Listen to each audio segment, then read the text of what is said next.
what about you? What have you read in the last several months? Well, so I like to listen to my books. Oh, okay. Audiobooks. That way, maybe you fall asleep still? I do. I definitely, well, so I multitask. I listen to books while I'm cooking or cleaning. Impressive. And, and then my kids are calling for me across the room. I have no idea what they're saying because I'm totally in the zone with the book. The last one that I ended my year on was reading Abundance by Ezra Klein and Derek Thompson. Okay, tell us about that. Yeah, so Ezra Klein, he's a columnist for the New York Times, and he has a podcast, The Ezra Klein Show.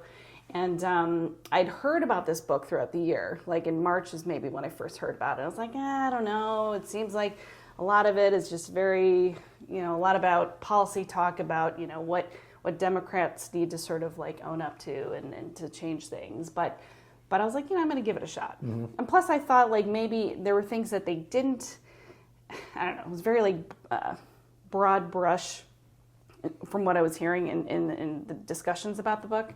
But I finally listened to it and I was absolutely hooked because I spent 10 years working in affordable housing development.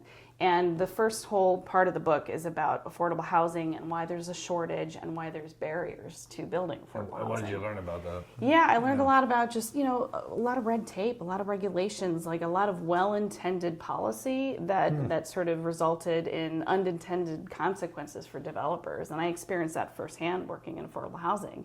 We would do these huge developments and we would need funds from HUD and other soft sources of funding because we couldn't just build the development. It had to have multiple sources to finance the project.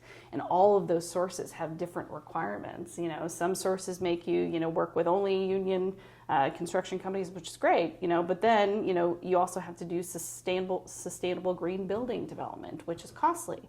And then, with the cost of everything rising, lumber costs were really, really high during COVID and everything.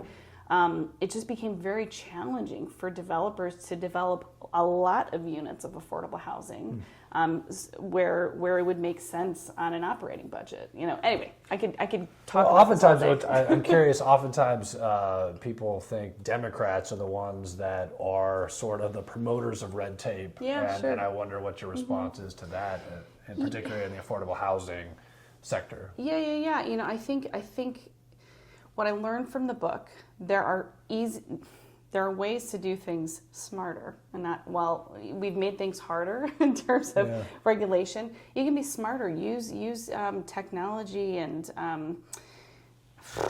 this is where my answer gets like weird. Like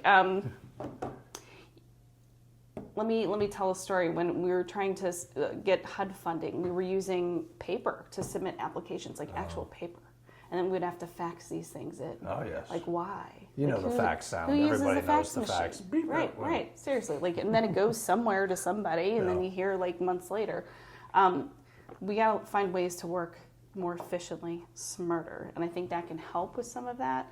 But in terms of regulations, environmental regulations, all really important. There's got to be ways to do those reviews faster and quicker. Sure. And I think that if the goal is from the Democratic Party to build more affordable housing, which is a huge need, let's, maybe we can be a little bit more lenient on some of these developments, like new houses. We don't expect all new houses to have, Energy Star appliances in every single appliance. But when you're building affordable housing with government funds, that's the expectation. And so the costs are always higher, which, you want to be efficient, right? You want to make sure that things are sustainable, but there's got to be a good balance there. It is that balance. I mean, it's not as though we should be abandoning those environmental protections. Right, of course not. Or I think about consumer protections, Right. not housing necessarily related, but, when we think about the need for regulations, everything always comes back to balance. Yeah. And this idea that regulation is all bad is not accurate either. Right. I mean, we have to...